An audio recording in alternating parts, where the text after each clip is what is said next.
Hello everybody, my name's Penny Varley. I'm a studio potter from Tyso, and I am going to be interviewing a very talented lady called Sharon, who is part of Arts in the Cotswolds, and she is going to be showing us some of her beautiful journals.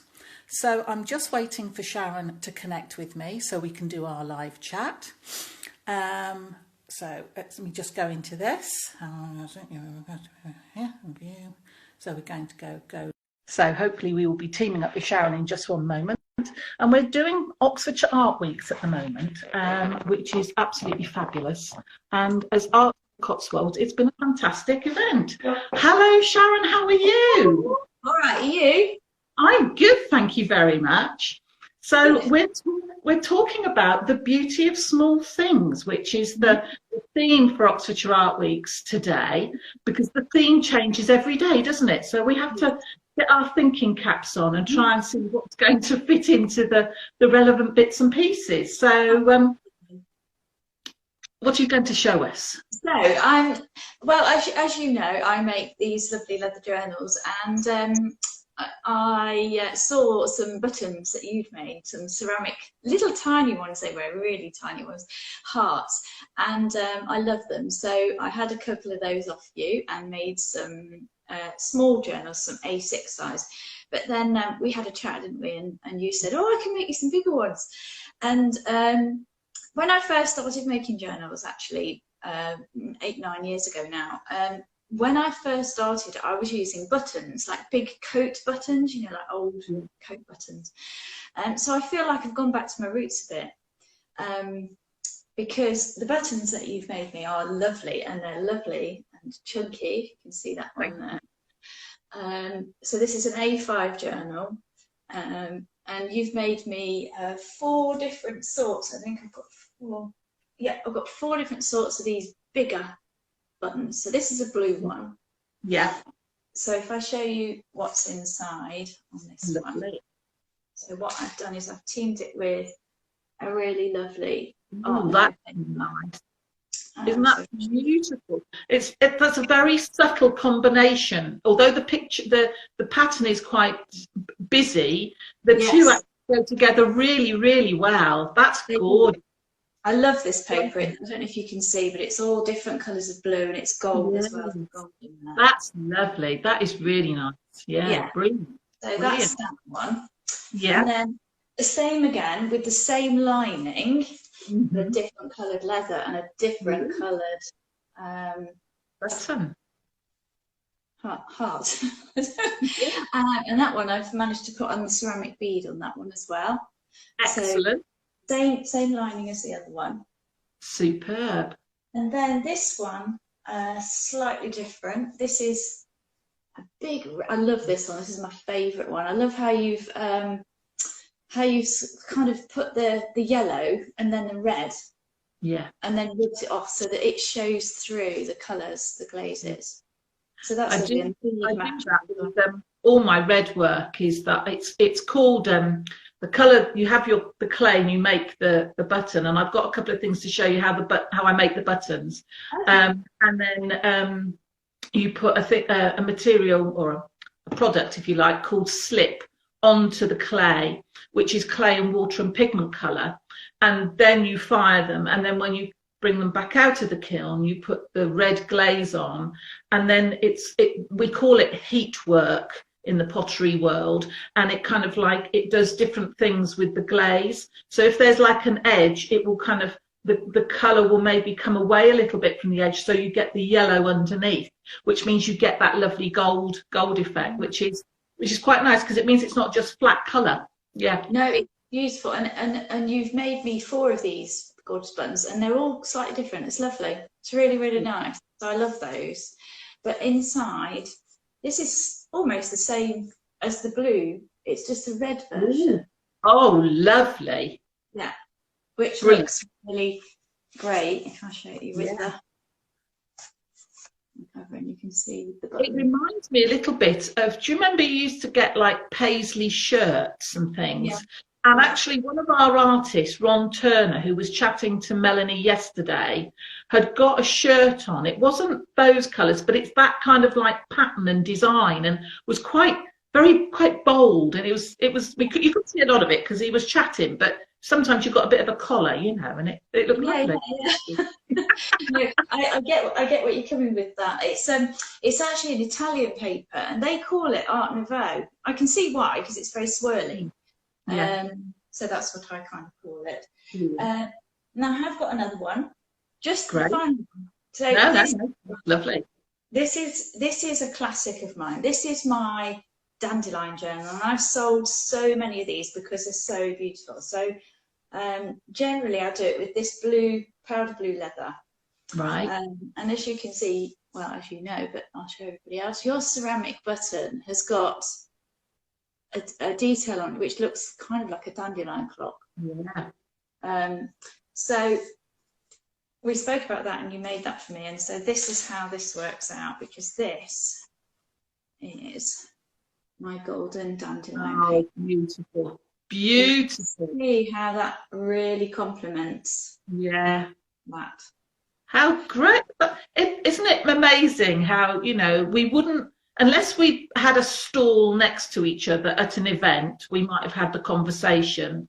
Yeah. But through being part of the Arts in the Cotswold group, and you know, we're always as artists thinking about the next step and where are we going to go next. And I think, you know, having a combination of things or collaborating is such a lovely thing to be able to do. It's really good, really good.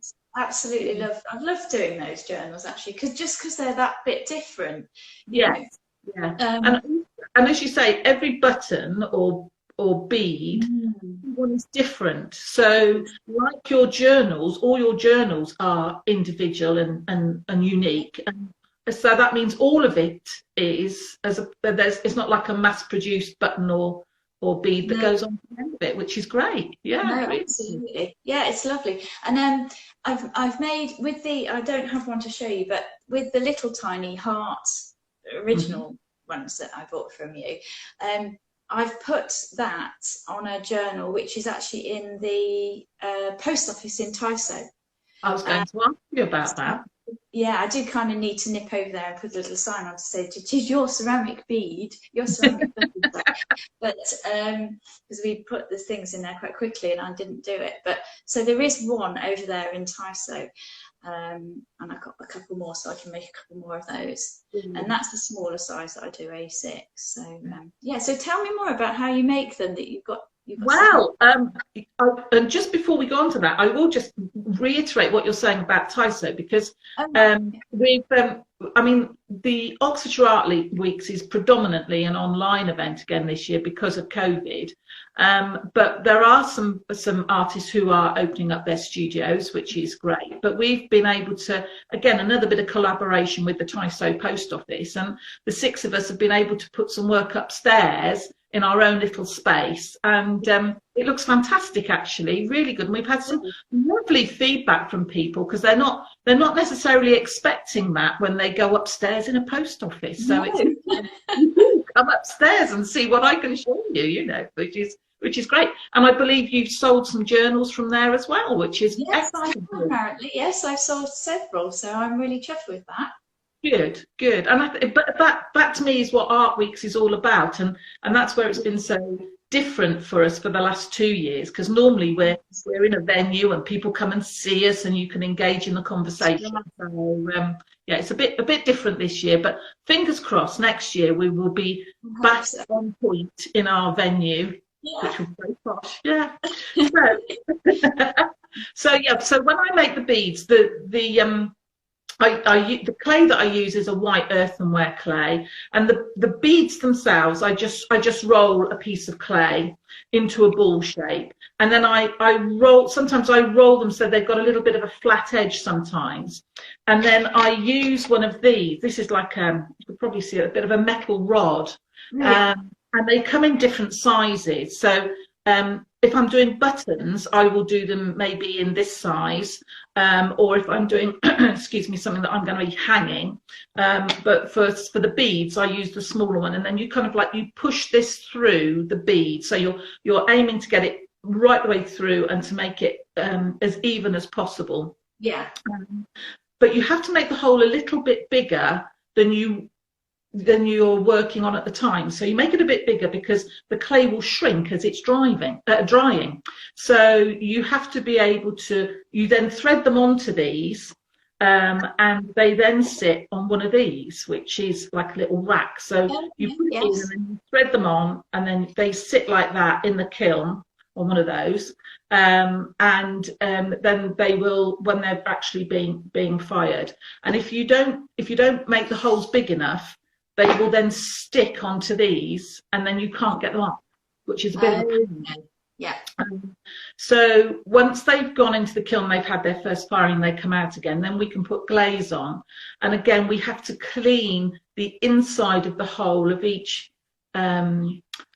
bead, because if the glaze sits on one of these, because it will go back onto one of these when it goes back in the kiln, again, it will stick onto this, and then you can't get it off, which is a bit frustrating, to put it. And quite labour intensive by the sound of it. You've got to be careful. Quite labour intensive, yeah. And with the hearts and the buttons themselves, then I have like a little cutter that I use, and then I obviously make you ask for some smaller holes because of how you're threading them on. So that's that. I mean, I can do them to any size, and the imprint that is on the little white one is actually the end of a poppy seed head from out the garden, which is bizarre because you kind of like got your dandelion to me. and it's all kind of like linked together, which is brilliant. So so it's really interesting what you can find and how you can use it and imprint it into clay to make different things. And then I make little small things like this, so little hanging bees. So and they kind of like will sit on one of these in the kiln to be fired, because otherwise you have marks on the back of it, and you want that to be nice and clean. And then I also do the little robins as well, so those are quite popular to people. So talking about small things, I do these. There you go. Robins and bees. Robins and bees, yeah. So I get quite a lot of people who have got bees who buy these, and then they get their jars and they fill them up with the honey from their bees, and then they attach one of these round the top and give the whole thing as a gift, which I think is a brilliant idea. That's lovely, isn't it? Because the little bee, you can then hang, people have these little twiggy trees and things in their houses and things, don't they now? Yeah. And of course, these babies go really well at Christmas, because people will have Christmas, and we do those as well. So, but yeah, it's just kind of like little, you've got some extra clay, and it's kind of like, how can I make this work the best, and how can I play with this? So it's really interesting. And then kind of like I started doing buttons quite a while ago, and then I haven't done any for ages, and then I thought, oh, I'll just come out, and then this little collaboration's gone on, which is it's amazing, isn't it, what comes around. It is great. Yeah, brilliant. So it's been lovely to chat to you, Sharon. Anything else that you want to impart to us? Any other exciting things that are going on in your... Except to say, go along to the post office in Tyso and have a good look, because we have got some nice work there, and there's quite a they're open. I think they're open from 9 till 2 during the week, and then 9 till I think it's 12 or 1 on Saturdays. Yes. But there's lots of signage to show people the way to go, and then obviously people can also see our work on the Oxfordshire Art Week's website. So the more people that follow us, the more they'll know about what we're doing, and hopefully they'll be able to come along and see what we're up to in real life next year. Absolutely. But we've still got, and we're going to be at the post office for the whole of May, so we've got another 3 weeks plus to go, which is exciting. It is. I just want to add, my journals, these now, apart from I think the dandelion one, which I'll do this afternoon, they're all in the British Craft House if anybody does want to buy them. That's fantastic. Fantastic. Yeah, I've got